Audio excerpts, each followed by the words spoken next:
after meeting does the average couple take to get engaged? The answer is 2 years, 11 months and 8 days.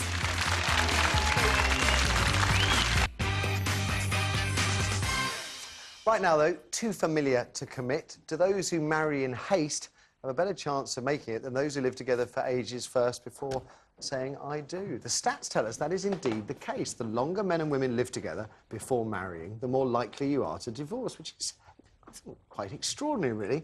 I'm trying to find out why. Could it be you know your partner too well by then? Maybe long-time cohabitees only marry in an attempt to keep their failing, dying romance alive. There's a thought. Could it be to reinvigorate their relationship? What if we turn this on its head? Do those who rush into marriage have the best chance of avoiding divorce lawyers? An American couple, David and Elizabeth Weinlich, would say yes. They wed after knowing each other for, count them, just 5 seconds in a stunt for American TV. Even more astonishing is the fact they've now been together 11 years. They've had 4 kids. They like to say how they finish each other's sentences. And I guess what might have started out as a publicity stunt has turned into love for real. For their part, they say they did their dating after they fell in love, after getting hitched. But be warned, psychologists claim it's easy to paint an unrealistically rosy picture of your relationship during the whirlwind bit of a relationship. A picture that can't be sustained. So, can you be too familiar to commit? How long is the right time, Steve? Oh, you're asking me. I was up all night talking to my friend Tim about this very same issue. I think familiarity does breed contempt. And how long? Because I'm guessing most people I know, I guess, have got married about 2 years after marrying would be the average of people I know.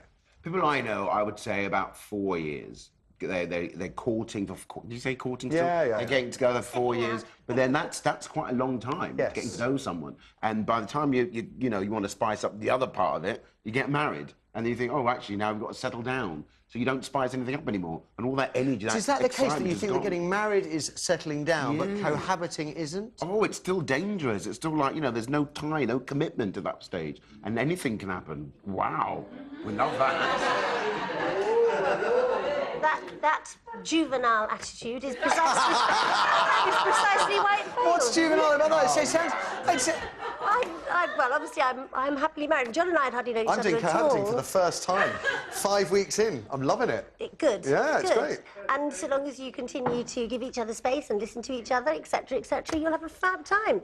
I think a lot of people use a wedding like a sticking plaster, definitely. A relationship does feel soggy and they think, a wedding, that's exciting. And then the other side of it, you're back in your soggy relationship again. You have to do all the other things too, like liking someone and trusting them and being kind to them, the hard work of relationships. But I think the people who think, oh, if we just live together, I've always got an escape clause, don't get married, OK? Because that isn't it. When you're in a relationship which is happy, it enhances you. It doesn't make you feel restricted. What about in rushing fact, it's in, liberating. the flip side of this? Well, John and I had hardly known each other at all, because we met in... this is always very hard for John to hear, but we met in September, weren't living together. By December, I was expecting Jackson, and we then moved in together was that juvenile? Can someone get social services? We have enough. A baby out of wedlock, heavens to Betsy, so we got to know each other over the growing bump, and then we got married in the following summer when Jack was... So that's fairly impetuous, fairly quick, yeah. but he might have not. I knew straight away. I did know straight away that he was somebody that I wanted to spend a lot of time with. And that's great. There are other people like myself who don't know straight away and just want to get to know somebody. It's not that I'm looking for a get-out clause. Absolutely. I'm not saying you should be impetuous, and I think a lot of those celebrity relationships, which I always enjoy hugely, seem to come about because people go, you're famous, I'm famous, let's get married. Yeah. Think about the OK deals we can get. Yeah, but I think that the most important thing to remember is that a wedding is only a wedding. It is not a brilliant pathway to the rest of your life. And in fact, it's completely artificial for a lot of people who get very caught up in the excitement of that and then have to come back down to earth. Okay. If it's the right person, you feel great. Are you surprised? I mean, I am genuinely surprised that those who seem to wait fail at marriage. Yeah, I am surprised at that. Because I think those people who got met after 5 seconds, they're the exception, not the rule. Yeah. I mean, they're American. Yeah. Also, they did see, they had a 55-strong selection committee of friends and family to choose her for him. Oh, so it's like a matchmaking thing. Yeah. So, they really found the right girl, didn't they? Not that They do say that friends and family can choose better than you can, which I always think is interesting. Yes, that wouldn't have worked for me at all. No, I must admit, it doesn't appeal to me. It doesn't appeal to me, that So one. how long is the ideal time, do you think, before you know that you want to commit? Well, I think knowing that you want to be with someone and knowing you want to commit are two different things. So I don't think there is a limit on it. I think it can happen very quickly, or it can happen in a long space of time. But I guess I'd say a couple of months at least is the minimum. Let's put a minimum on it, not a maximum. Get over the sort of heady excitement of it. Yeah, I guess so. Well, at the end of the day, we're all very different. But when you know, don't you? And There's something about the cohabiting thing, which I said is new to me. I'm finding it very interesting.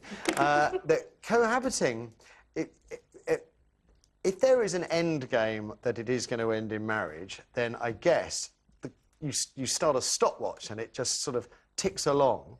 And I guess the longer you wait to do the thing you're expecting to do, perhaps the more drawn out and strained it becomes. Whereas there has to be the other option, is that we're just going to cohabiting and then you're not going to take part in marriage. You're just going to be together forever. You both feel the same. I think that's important. I think one of you doesn't, if one of you wants to get married a lot and the other one doesn't, that resistance is going to dig a trench between you.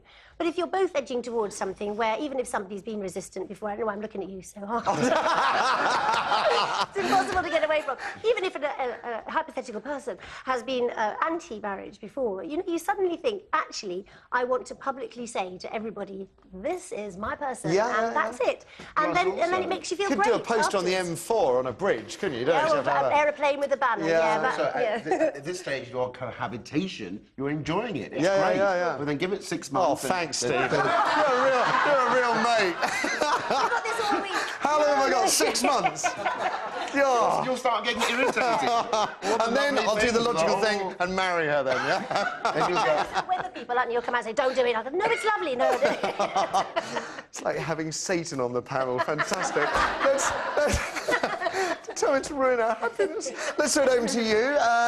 So, how long is the right time? Can you be too familiar and then ruin your big day? Let's find out what you have to say. Kirsty? Stuart's on line too. Stuart, good morning. Morning. Were you one that rushed down the aisle in haste, or are you still procrastinating? No, my wife Kim and I, we went out on the Friday evening and we got engaged 5 days later. 5 days later? Yes, we got engaged the following Wednesday. How long have you been together now? We'll have been married for 29 years in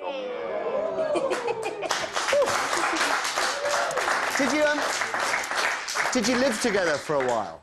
We got engaged on the May and we got married the following August. So we were engaged for about 14 months. And in that time we lived together for a couple of months. That is, I mean, quite heartening, really. What do you think overall? Do you think those who rush down the aisle fare better in marriage? Well, people do make mistakes, but I think if you're the same like-minding and, you've got the same look on life, then everything will just fall into place. We've got 3 beautiful girls now, 25, 23 and 18. You make it sound so easy, Stuart. You really do. I'm an easy guy to get on with, Matthew. I think that's half the battle, isn't it? I really do. Thank you very much for the call, Stuart. Appreciate it. Let's have another. Harvey's on line 1. Harvey, good morning. Hi, good morning. Honey, are you a romantic type? Yeah, definitely. Okay, so which is the best bet? Marry in haste or live together for years first? Live together. I think that's probably better. Why? Why? Because that's how I met my husband, you see, and we've been together for nearly 3.5 years now. And you have a better understanding of each other. So what would you take us through the schedule? You met, and then when did you live together? We met at work, and then about 7 or 8 days later, I moved in with him. 7 or 8 years later? No, days. Oh, days. Whoa, okay. Okay. Oh. 7 or 8 days you're living together. You see, that to me is, that is fast work. That was fast. We just knew from straight away when we saw each other. And then ever since then, we've been together, and then we got married last year. And, is it rubbish now you got married? No. We've got a baby now, so obviously we don't get to spend time, 24/7 with each other. But, obviously, being married, you're more responsible. Is it? Yeah, I think, yeah. Well, it makes a difference. Anybody who's lived together and then got married will tell you it feels different, whether or not it feels different, well or better. But is that not just because of what goes off in your head? It's not, Well, maybe, but again, if it's the right thing, you know, it's enhancing your relationship. I guess if it's the wrong thing, you'd start to feel very nervous very quickly. But I don't think that it would feel very different if you meet someone very quickly and then you get married quickly, because it's all new. Yes. But if you go with and you live with someone for a long time, then you get married, that's when it starts. Can I just Harvey, you still... Harvey, how long did you live together before you got married again? About a good 2 years. Good 2 years. Do you think that's about the right time? Yeah, I think it was, yeah. And were you always intending to get married? Yes, we were from the start. Okay. That's what I wanted to check. Write it down. Harvey, thank you. They're saying things in my ear about me which I can't share with you, dear. Rotten swine. What about our audience, Eric? Good morning, Matthew. Well, next to me is Kate from Surbiton. Hi, So, Kate. can you be too familiar to commit? Yeah, I think you can. I think if you've already made the commitment to be with someone because you're just actually living together, then why go and get married? You just want the princess day, Don't ask me, 'cause I don't know. I'm with you there. I mean, I'm married and divorced, met someone very quickly and divorced them very quickly. Yeah. But now I'm with somebody, I wouldn't rush into getting married. I don't see the point anymore. Is marriage part of your end game, though? Is that where you want to go? I wouldn't mind getting married. The other person doesn't want to. Therefore, it's a case of I'm happy the way it is anyway. It's a matter of what you take marriage to be. And are you going more slowly this time because you rushed into marriage the first time? Yeah, but then this time I know I'm with the right person. Yeah, but we always think that, though, don't we? No. I can honestly say this time I know I'm with the right person and there's no rush. Last time, you were sure when you got married and ended in divorce? Weren't you sure you were with the right person? The person you're with now doesn't want to get married, is that right? The other person doesn't want to get married. They've already said, you know, I love you, I'm committed, and I'll be with you for the rest of my life. You know, if that's the way things. If things change, then things change. You take each day as it comes. I'm with her. I think. I don't. Do you think it's because we're divorcees? Do you think that's why it is? It possibly, yeah. I mean, this getting it costs really a lot of money personal to and get divorced. So. Even I'm starting to blush. No, because I've been through that too. I don't think that changes. No, still a fan of marriage. What was that? What was that one I'm hearing there? Someone saying hurt? I love the word hurt. Microphone. Go through that again and get hurt again. So Say again, you're very wary. You think they're being Getting married divorced? again if you've already been through it. But some people go and do it over and over again. I know, but then maybe they get a kick from it. Maybe there's something there that makes them feel they want that challenge. Or maybe they're just more trusting. It's a challenge to them. I don't know what the answer is of why they go into it all over again. Why would Do you think there are want to? two types of divorcee then? The ones that feel they get their fingers burnt and don't want to rush into it, and the ones who just can't wait to do it again because they're hoping next time it's right? Could be. Yeah. I mean, life is a challenge anyway. You just, Ain't that the truth? you just go for it, don't you? And sometimes it does work. Sometimes. You're not a betting person.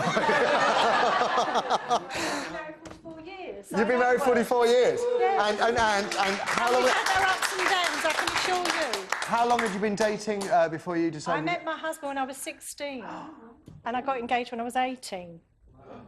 And When did you live together? And I fell for my son, so we got married quite quickly. And lived with my parents, and we had a rough time, but we got through it.